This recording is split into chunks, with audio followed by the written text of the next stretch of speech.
ಇನ್ನು ಬೆಂಗಳೂರಿನಲ್ಲಿ ಬಿಡಾಡಿ ವಾಹನಗಳ ಕಾರ್ಯಾಚರಣೆ ನಡೆಯುತ್ತಾ ಇದೆ. ಸಂಚಾರಿ ಪೊಲೀಸರು ಹಾಗೆ ಜಿಬಿಎನಿಂದ ಜಂಟಿಯಾಗಿ ನಡೀತಾ ಇರುವಂತಹ ಕಾರ್ಯಾಚರಣೆ ಇದು. ಆನೆಪಾಳ್ಯದ ಮುಖ್ಯ ರಸ್ತೆಯಲ್ಲಿ ಸಾಲಾಗಿ ನಿಂತಿತ್ತು ವಾಹನ. 100 ಮೀಟರ್ ವರೆಗೆ ಧೂಳು ಹಿಡಿದಂತ ವಾಹನಗಳು ನಿಂತಿದ್ವು. ಹಲವು ದಿನಗಳಿಂದ ಧೂಳು ಹಿಡಿದು ನಿಂತ ಕಾರ್ ಮತ್ತೆ ಬೈಕ್ಗಳು ಆನೆಪಾಳ್ಯ ರಸ್ತೆಯಲ್ಲಿ ಇತ್ತು. ಸಂಚಾರ ದಟ್ಟಣೆ, ವಾಹನ ಸವಾರರಿಗೂ ಕೂಡ ಇದು ಕಿರಿಕಿರಿ. ವಾಹನಗಳಿಗೆ ಕವರ್ ಹಾಕಿ ಮಾಲೀಕರು ನಿಲ್ಲಿಸಿದ್ದಾರೆ. ಗರಾಜ್ ಮಾಲೀಕರಿಂದಲೂ ಕೂಡ ರಸ್ತೆ ಬದಿ ವಾಹನವನ್ನ ಪಾರ್ಕಿಂಗ್ ಮಾಡಿರೋದು ಅಧಿಕಾರಿಗಳು ಹೋದಂತ ಸಂದರ್ಭ ಗಮನಕ್ಕೆ ಬಂದಿದೆ. ಸಂಚಾರಿ ಪೊಲೀಸರು ಹಾಗೆ ಜಿಬಿಎನಿಂದ ಕಾರ್ಯಾಚರಣೆ ನಡೀತಾ ಇದೆ. ಹೇಗೆ ನಿಲ್ಲಿಸಿದ್ದಾರೆ ನೋಡಿ ವಾಹನಗಳು. ಅಲ್ಲಿ ರಸ್ತೆನಲ್ಲಿ ಓಡಾಡೋದಕ್ಕೆ ಜಾಗ ಇಲ್ಲ, ವಾಹನ ಸಂಚಾರಕ್ಕೆ ಜಾಗ ಇಲ್ಲ. ಒಂದು ವೆಹಿಕಲ್ ಬರ್ತಾ ಇದ್ರೆ ಮುಂದ್ಗಡೆಯಿಂದ ಬರ್ತಾ ಇರುವಂತ ವಾಹನ ನಿಲ್ಬೇಕು. ಆ ರೀತಿಯಾಗಿದೆ ಪರಿಸ್ಥಿತಿ. ತಿಂಗಳಾನುಗಟ್ಟಲೆ ಈ ರೀತಿಯಾಗಿ ವಾಹನಗಳನ್ನ ನಿಲ್ಲಿಸ್ಕೊಂಡಿದ್ದಾರೆ. ಇನ್ ಕೆಲ ವಾಹನಗಳನ್ನ ನೋಡಿದ್ರೆ ನೀವು ಅದನ್ನ ತೆಗೆಯೋ ಪರಿಸ್ಥಿತಿನೇ ಇಲ್ಲ, ಸ್ಟಾರ್ಟೇ ಆಗಲ್ಲ. ವರ್ಷಗಟ್ಲೆ ನಿಂತಿರುತ್ತೆ. ಮಳೆ ನೀರು ಕೆಸರೆಲ್ಲ ತೊಯ್ಕೊಂಡು ಬರುತ್ತಲ್ಲ, ಅದು ಕಾರ್ನ ಅಡಿಭಾಗದಲ್ಲಿ ಹಾಗೆ ಡೆಪಾಸಿಟ್ ಆಗಿರುತ್ತೆ, ಬೆಡ್ಡಿಂಗ್ ರೀತಿಯಾಗಿ ಆಗಿರುತ್ತೆ. ಇದು ನಮ್ಮ ಪ್ರತಿನಿಧಿ ಫೀಲ್ಡ್ ಹೋಗಿ ಯಾವ ರೀತಿಯಾಗಿದೆ ಬೆಂಗಳೂರಿನ ರಸ್ತೆಯಲ್ಲಿ ಹಾಳಾಗಿ ನಿಂತಿರುವಂತಹ ವಾಹನಗಳು, ವರ್ಷಾನುಗಟ್ಲೆ ನಿಂತಿರುವಂತಹ ವಾಹನಗಳು ಅನ್ನೋದಾಗಿ ತೋರಿಸಿದ್ದಾರೆ. ಎರಡೂ ಕಡೆಗಳಲ್ಲಿ ಅರ್ಧಕ್ಕರ್ಧ ಈ ರೀತಿಯಾಗಿ ಬೇಕಾಬಿಟ್ಟಿ ವಾಹನಗಳನ್ನೇ ನಿಲ್ಲಿಸ್ಬಿಟ್ಟು ಹೋದ್ರೆ ಜನ ಓಡಾಡೋದಿಲ್ಲಿ, ವಾಹನ ಸಂಚಾರ ಎಲ್ಲಾಗಬೇಕು? ಪ್ರತಿನಿಧಿ ಅನಿಲ್ ಆನೆಪಾಳ್ಯ ಪರಿಸ್ಥಿತಿಯನ್ನು ವಿವರಿಸಿದ್ದಾರೆ, ಬನ್ನಿ ನೋಡೋಣ.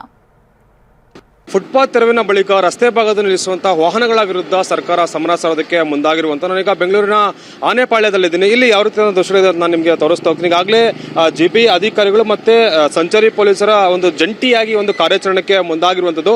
ರಸ್ತೆಗಳಲ್ಲಿ ಸಾಲಾಗಿ ವಾಹನಗಳನ್ನ ನಿಲ್ಲಿಸಲಾಗಿದೆ. ಹಳೆಯ ವಾಹನಗಳು ಮತ್ತೆ ಕೆಲವೊಂದು ವಾಹನಗಳು ಕೆಟ್ಟು ನಿಂತಿರುವಂತಹ ವಾಹನಗಳನ್ನು ಕೂಡ ನಿಲ್ಲಿಸಲಾಗಿದೆ.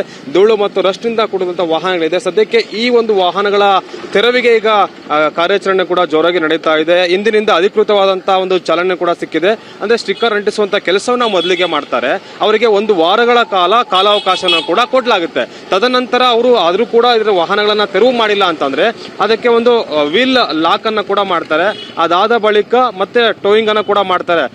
ಅದಾದ್ಮೇಲೆ ಇವರು ಲಿಮಿಟೇಷನ್ ಯಾವುದಿದೆ ಸ್ಟೇಷನ್, ಅಲ್ಲಿಗೆ ಹೋಗಿ ವಾಹನಗಳನ್ನ ಕೂಡ ಅವರು ಹಿಂಪಡುವಂತ ಸಾಧ್ಯತೆಗೆ ಕೂಡ ಅವಕಾಶನೂ ಕೂಡ ಮಾಡಿಕೊಳ್ಳಲಾಗಿದೆ. ಯಾರು ಆ ಒಂದು ಸಾಹಸಕರಕ್ಕೆ ಮುಂದಾಗ್ತೇ ಹೋದ್ರೆ ಆ ಒಂದು ವಾಹನಗಳನ್ನ ಹರಾಜು ಮಾಡುವಂತ ಕೆಲಸಕ್ಕೂ ಕೂಡ ಅಂದ್ರೆ ಅಧಿಕಾರಿಗಳು ಮುಂದಾಗ್ತಾರೆ. ಸದ್ಯಕ್ಕೆ ಈಗ ಫುಟ್ಪಾತ್ ನ ತೆರವಿನಿಂದ ಪಾದಚಾರಿಗಳಿಗೆ ಅನುಕೂಲ ಆಗುವಂತ ನಿಟ್ಟಿನಲ್ಲಿ ಸರ್ಕಾರ ಒಂದು ದಿಟ್ಟ ಹೆಜ್ಜೆಯನ್ನ ಇಟ್ಟಿದ್ರೆ, ಮತ್ತೊಂದು ಕಡೆ ರಸ್ತೆಯ ಒಂದು ಇಕ್ಕಲಗಳಲ್ಲಿ ಯಾರೆಲ್ಲ ವಾಹನಗಳನ್ನ ನಿಲ್ಲಿಸಿರ್ತಾರೆ ಇದರಿಂದ ಸಾರ್ವಜನಿಕರ ಓಡಾಟಕ್ಕೆ ಮತ್ತೆ ಸಂಚಾರಕ್ಕೆ ಕೂಡ ತೊಂದರೆ ಆಗ್ತಾ ಇದೆ. ಹೀಗಾಗಿ ಇಂತಹ ಒಂದು ಮಹತ್ವದ ನಿರ್ಧಾರಕ್ಕೆ ಈಗ ಜಿಬಿ ಅಧಿಕಾರಿಗಳು ಬಂದಿರುವಂತದ್ದು.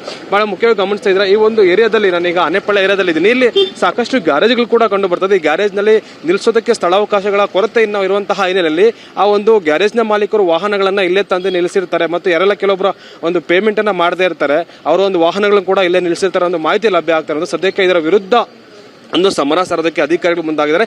ಬ್ರ್ಯಾಂಡ್ ಬೆಂಗಳೂರಿನ ಪರಿಕಲ್ಪನೆಯಿಂದಾಗಿ ಈ ರೀತಿಯಾದಂತಹ ಒಂದು ಕಾರ್ಯಾಚರಣೆಗೆ ಮುಂದಾಗಿದೆ. ಸದ್ಯಕ್ಕೆ ಈ ಒಂದು ಸರ್ಕಾರದ ನಡೆಗೆ ಮತ್ತೆ ಸರ್ಕಾರದ ಈ ಒಂದು ಕಾರ್ಯಾಚರಣೆಗೆ ನಾಗರಿಕರು ಮತ್ತು ಸಾರ್ವಜನಿಕರ ಬೆಂಬಲ ಕೂಡ ಬೇಕಾಗುತ್ತೆ. ಸದ್ಯಕ್ಕೆ ಸ್ವಯಂ ಪ್ರೇರಿತವಾಗಿ ವಾಹನಗಳನ್ನು ಯಾರ್ಯಾರು ನಿಲ್ಲಿಸಿದ್ರೆ ಅದನ್ನ ತೆರವು ಮಾಡಿ ಅಂತ ಈಗಾಗಲೇ ಸೂಚನೆಯನ್ನು ಕೂಡ ಕೊಡಲಾಗಿದೆ. ಆದರೂ ಕೂಡ ಇನ್ನು ಹಾಗೆ ಇದೆ. ಹೀಗಾಗಿ ಮುಂದಿನ ಕ್ರಮಕ್ಕೆ ಕೂಡ ಅಧಿಕಾರಿಗಳು ಮುಂದಾಗ್ತಾ ಇದ್ದಾರೆ. ಹೀಗಾಗಿ ಅವರೇ ಒಂದು ಸ್ವಯಂ ಪ್ರೇರಿತವಾಗಿ ಇಲ್ಲಿನ ವಾಹನಗಳನ್ನ ತೆರವು ಮಾಡಬೇಕು. ನೋಡಿ, ಈ ವಾಹನ ಕೂಡ ಅಷ್ಟೇನೆ ಎಷ್ಟು ವರ್ಷಗಳಿಂದ ನಿಂತಿದೆ ಗೊತ್ತಿಲ್ಲ. ಇದರ ಮೇಲೆ ಕೂಡ ಧೂಳು ಸಂಪೂರ್ಣವಾಗಿ ಆವರಿಸಿಕೊಂಡಿದೆ. ದ್ವಿಚಕ್ರ ವಾಹನ ಆಗಿರ್ಬೋದು ಮತ್ತೆ ಕಾರುಗಳಾಗಿರ್ಬೋದು ನಿಂತಲ್ಲೇ ನಿಂತಿದೆ. ಅಂದ್ರೆ ಸ್ವಲ್ಪ ಸಮಯ ನಿಂತರೆ ಪರವಾಗಿಲ್ಲ, ಅಂದ್ರೆ ದೀರ್ಘಾವಧಿವರೆಗೂ ಕೂಡ ಇದೇ ಸ್ಥಳದಲ್ಲಿ ಪಾರ್ಕಿಂಗ್ ಮಾಡ್ತಾ ಹೋದ್ರೆ ಸೊ ಜನರಿಗೂ ಕೂಡ ತೊಂದರೆ ಆಗುತ್ತೆ. ಆದ್ರೆ ನಾಗರಿಕರು ಅದಕ್ಕೆ ಯಾವ ರೀತಿ ಅಂತ ರೆಸ್ಪಾನ್ಸ್ ಕೊಡ್ತಾರೆ ಅಂತ ಕೂಡ ಕಾದು ನೋಡಬೇಕಾಗಿದೆ. ಕ್ಯಾಮರಾ ಪರ್ಸನ್ ಮಹೇಂದ್ರ ಜೊತೆ ಅನಿಲ್ ಕಲ್ಕೆರೆ, TV9 ಬೆಂಗಳೂರು. ಇನ್ನು ಇದೇ ಬಿಡಾಡಿ ವಾಹನಗಳ ಕಾರ್ಯಾಚರಣೆ ಬಗ್ಗೆ ಸಿಎಂ ಮಾತನಾಡಿದ್ದಾರೆ. 1 ವಾರ ವಾಹನಗಳಿಗೆ ನೋಟಿಸ್ ಅನ್ನ ಕೊಟ್ಟು ಹೇಳ್ತೀವಿ, ತೆರವು ಮಾಡಲಿಲ್ಲ ಅಂದ್ರೆ ಹರಾಜು ಹಾಕೋ ಕೆಲಸ ಮಾಡ್ತೀವಿ. ಇದು ಮುಖ್ಯಮಂತ್ರಿ ಡಿ ಕೆ ಶಿವಕುಮಾರ್ ಹೇಳಿರೋದು. ನಾವು ಅಧಿಕಾರಿಗಳು ಏನು ಕೃಷ್ಣ ಬೈರೇಗೌಡರ ಲೀಡರ್ಶಿಪ್ ಅಲ್ಲಿ ಮಾಡ್ತಾ ಇದ್ದಾರೆ. ಸರ್ಕಾರ ಸಂಪೂರ್ಣವಾಗಿ ಪೊಲೀಸವರು ಎಲ್ಲ ಮಾಡ್ತಾರೆ. ಇನ್ನು ಮುಂದಕ್ಕೂ ಕೆಲ ಜಾಗಗಳೆಲ್ಲ ಇದೆ, ಟ್ರಾನ್ಸ್ಫಾರ್ಮರ್ಸು ಮಧ್ಯ ಇದೆ, ರೋಡ್ಗಳ ಮಧ್ಯ ಇದೆ. ಈ ವೈರ್ಗಳನ್ನ ಕೇಬಲ್ ವೈರ್ಗಳು ಕೂಡ ಭಾಳ ಎಫ್ಎಸ್ಆರ್ನಲ್ಲಿ ಇದೆ. ಆಮೇಲೆ ಈಗಾಗಲೇ ಅಬಂಡೆಂಟ್ ವೆಹಿಕಲ್ಸ್ ಕೂಡ ಇದೆ. ಇವತ್ತಿಂದ ಸ್ಟಿಕ್ಕರ್ ಹಾಕುವಂಥ ಕೆಲಸ ಮಾಡ್ತಾ ಇದ್ದೀವಿ. ಅವ್ರು ಖಾಲಿ ಮಾಡಿಕೊಂಡ್ರೆ ಸರಿ. ಅವ್ರು ಮಾಡಲಿಲ್ಲ ಅಂದರೆ ಅದಕ್ಕೂ ಫೈನ್ ಕಟ್ಟಬೇಕಾಯ್ತದೆ. ನಾವು ಎತ್ಕೊಂಡೋಗಿ ಬೇರೆ ಕಡೆ ಅದನ್ನು ಅಬಂಡೆಂಟ್ ವೆಹಿಕಲ್ಸ್ನ ಆಕ್ಷನ್ ಮಾಡೋಂಥ ಕೆಲಸ ನಾವು ಮಾಡ್ತೀವಿ. ಯಾರು ರೋಡಲ್ಲಿ ಇಟ್ಕೊಂಡಿರೋದು ಬೇಡ. ಸೊ ಅದಕ್ಕೂ ಕೂಡ ಈಗ ಸದ್ಯಕ್ಕೆ ಒಂದು ಸ್ಟಿಕ್ಕರ್ ಹಾಕಿ ಎಷ್ಟು ದಿನ ಒಂದು ವಾರ ಟೈಮ್ ಕೊಟ್ಟು ಅದ್ರ ಮೇಲೆ ಒಂದು ಸ್ಟಿಕ್ಕರ್ ಇಟ್ಟಿರ್ತೀವಿ. ನಿನ್ನೆ ಎತ್ಕೊಂಡು ಹೋಗ್ತೀವಿ ಅಂತ ಹೇಳ್ತೀವಿ.